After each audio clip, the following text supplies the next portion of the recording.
live.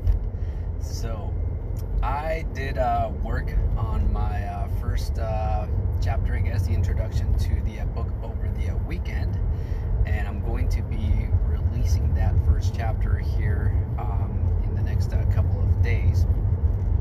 And I want to talk a little bit about kind of what my goal is with this book, because primarily I want to share my story, and I want to share more about my diet, how I came about it, basically why I do the things that I do, why it makes sense for me to do the things that I do, because to me, like, getting more energy, being more alert, clearing my brain fog, and just basically taking control of my health, it all revolved around my diet.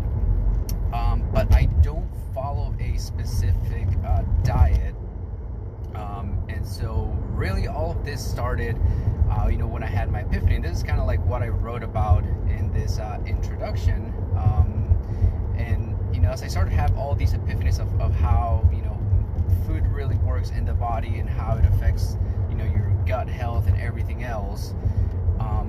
I had this realization, especially when I was researching my leaky gut syndrome, when I had like all these digestive issues, yeast overgrowth and things like that. I had this epiphany, and I was like basically thinking to myself, like wow, like how do I fix this issue?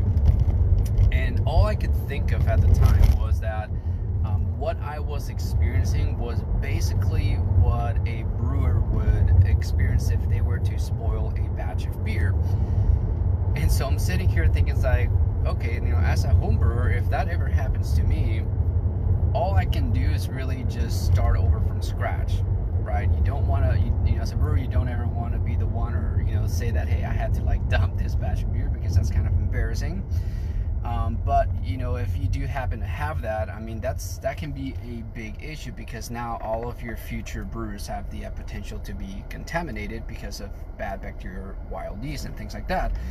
And so I'm sitting here and thinking, like, wow, like that's basically what's going on inside of my gut, and nobody knows the answer to how to fix that, because it's just way too much work, and it's just much easier to start over from scratch. But when it comes to my health, I don't have the option to start over from scratch.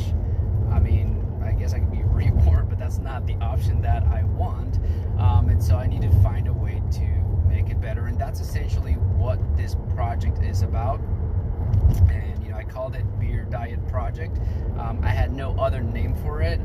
You're going to see me kind of take bits and pieces from, a lot of other, I guess, diets that people seem to follow, that seem to be, seem to work well for autoimmune conditions, things like, or diets like paleo diet, ketogenic, there's Whole30, there's traditional cooking, there's all kinds of, diets. And for me, it's not so much the diet itself, it's more like the understanding of, what are the foods really doing, to our bodies.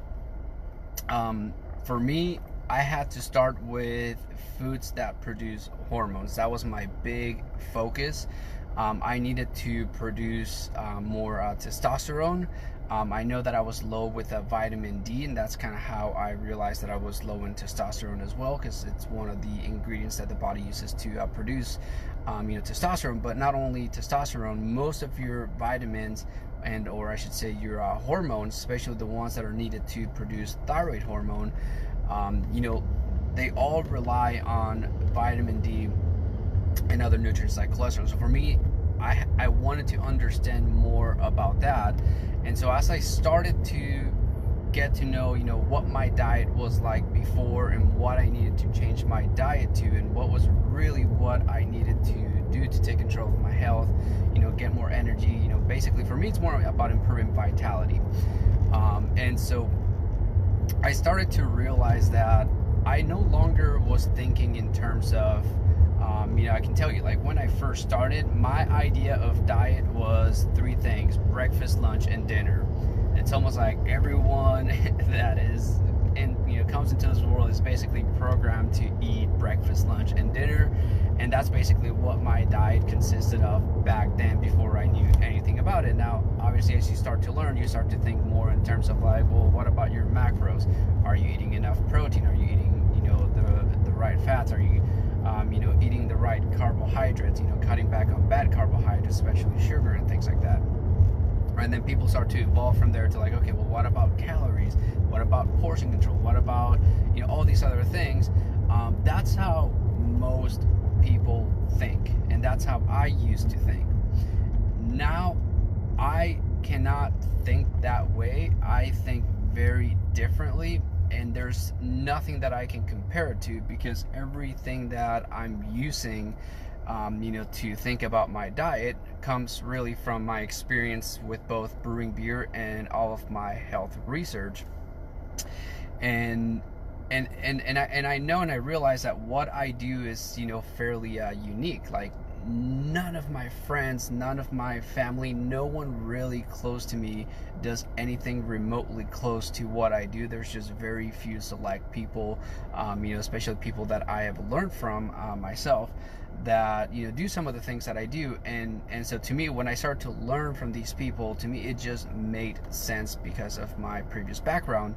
And that's essentially what I'm going to be writing about. Now, what I eat is not necessarily like anything weird or anything like way out there, but it's just obviously a different way of thinking. And so when people, sometimes people will say like, well, and I'll put it to you this way, actually, even like for me, one of the hardest things about staying on my diet is that my social life basically is, I have a hard time basically going out to eat with friends, because they want to go to restaurants and they want to eat foods from places that I'm not, I just know that I'm not going to feel good after going to those places.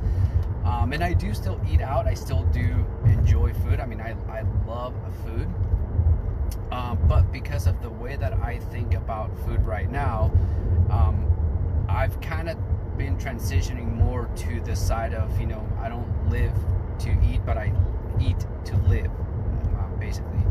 And so that's been kind of like the hardest thing. And I guess for me, like, one of the things that I had to, remind myself of whenever I was like basically doing a lot of my habits, like, every morning, my habit is green juice. I do intermittent fasting. That's my habit. My habit before that used to be, especially when I was in the Navy, I would stop by a coffee shop. I used to live up in Washington State. There's really good coffee everywhere in a lot of these little coffee shacks. I used to like to stop by, grab a coffee. I'll maybe grab a breakfast burrito, or maybe like a bagel like breakfast sandwich or something, right? That was my habit back then. Now, like I said, I do intermittent fasting with green juice, and I'm thinking to myself, like, well, most people don't do that. Like, the average person doesn't do that. But then again, I think of myself, I think about this, and I think, well, then again, most people, the average person is about 25 pounds overweight. They will probably encounter some sort of like heart stroke, maybe diabetes, or maybe 2 out of 3, or I think 1 out of 3 people will end up having to fight cancer at some point in their life. And so then that's when I start to take a step back. It's like, well, maybe I don't want to be like the average person. Maybe I don't want to do what everyone else does, because I'm kind of seeing what that leads to. And so I'm not going to wait until I, turn 50 to start taking care of my health, because now, especially seeing that my health got pretty bad at age 28, I definitely do not want to wait until I'm 50, or, however, like any more time basically, to start taking care of my health. And I realize now that if I am going to be, healthy and have vitality at an older age, well, I need to start now and basically create the habits that are going to allow me to basically live with that much vitality. So I really hope that message, resonates. And I will tell you that I am kind of like preaching to myself, because it's not easy to make this change and to basically be so unique that, it can be basically seen as foreign. But anyways, other than that, I think that, the way that I'm writing the book, I think that it's going to make it so that it's, easy to understand, it's easy to follow and just as a guide, for anyone who ever basically needs the information. Like I said, the information is geared primarily towards, showing you what I did to get more energy, stay alert, focused, and basically just, there's just so much that goes into diet. Your hormones, which basically impacts your feelings, right? Like, I basically had to deal with a lot of anxiety and depression, and now that I understand the role that your gut health plays with those emotions, it's even more so important for me to take care of that, because by being able to take care of that, not only am I not feeling depressed and anxious, but I am also able to stay calm throughout the day, and it's what allows me to get good, deep, restful sleep, which is really the key to regeneration and basically for the body to heal itself. It all happens when you are sleeping. So I'm excited to have the first chapter, the first draft. It's pretty much complete. I'm just going through, kind of fine tuning it and loading it up on my email newsletter. So I have the link in the description of this live video if you want to sign up to my email newsletter. I'm pretty much going to be sending out the chapters of the book through that, and yeah, like I said, it's gonna maybe take me a couple other days to have everything set up there, and have a few people already who have signed up, and appreciate everyone who's been following my journey. I really hope that all the information that I'm sharing with you really helps you. I know that I have a lot of training, a lot of information that I put in the Facebook group. Some of it is quite technical, and that's kind of like why writing this has been, it's the challenge is basically taking that technical information and writing it in a more simple, easy to understand way. So I hope that for those of you who are going to be reading the book, that it really makes more sense and it really brings everything together, especially if you've been following me inside of the trainers, inside of the Facebook group. So that's all I have for today. Oh wait, actually one last thing. So as far as what I am currently doing right now, like I said, I'm keeping this habit of intermittent fasting, doing my green juice in the morning, and right now the phase that I am on is I'm essentially detoxing my liver. Basically moving into the phase of detoxing my, all the filters of my body, really, for that matter, but primarily my liver. And so if you go back to some of my older videos, and kind of like I'm already starting to see some changes, like my eye bags are not as bad as they were before. And if you look at some of my pictures from 2012, especially like on my website, hypothyroidismsuccessstory.com, or if you're on the page, just look at the cover photo. You can see that I used to have heavy eye bags and dark, circles around my eyes. And a lot of these things are basically just, signs that, your liver and some of your other filters, like your kidneys and things like that, may be toxic. And so, to me, like the end goal is going to be to basically restructure my gut flora, and I know that I need to clean and sanitize my entire digestive tract.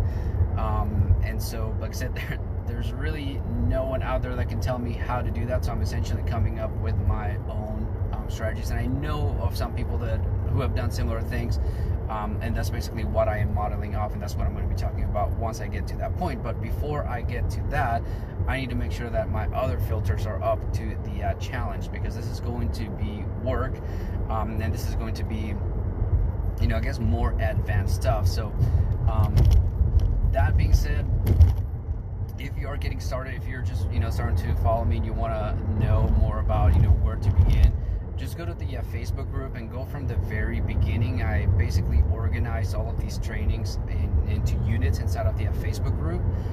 So just start from the very beginning and start to get that understanding that essentially what I am doing is I'm detoxing my body. I'm basically getting rid of all the toxicity that is inside of my body, and you will soon begin to understand that that begins to help all other things that we're trying to help out.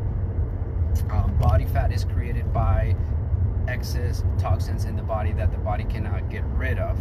And so you can see and maybe notice that, you know, I've basically been getting a little bit leaner. And I know I showed some of that in, you know, one of the live videos over the weekend. But, you know, that's not my goal. My goal is really to get rid of the toxicity. I just heard and understand now that lean is clean, clean is lean, meaning that if you have body fat, that means that you have toxic waste in your body, and your goal shouldn't be necessarily to burn that fat and, you know, get lean. It should be more to get clean, right? Clean that toxicity. That's essentially what I am doing. And so fasting for me is basically the way to do it. The challenge with fasting is that fasting breaks down body fat. Breaking down body fat basically releases the toxins that it's encapsulating, that it's you know, trying to protect you from, essentially. And so if you're going to be fasting, you have to understand that you're going to be re-releasing the toxins that are in your body. And that means that your liver and all of your other filters, your kidney, your skin, your lymph system, all of those systems need to be ready for that. And so that's essentially what I am doing right now, is I am getting those systems ready for my detoxes.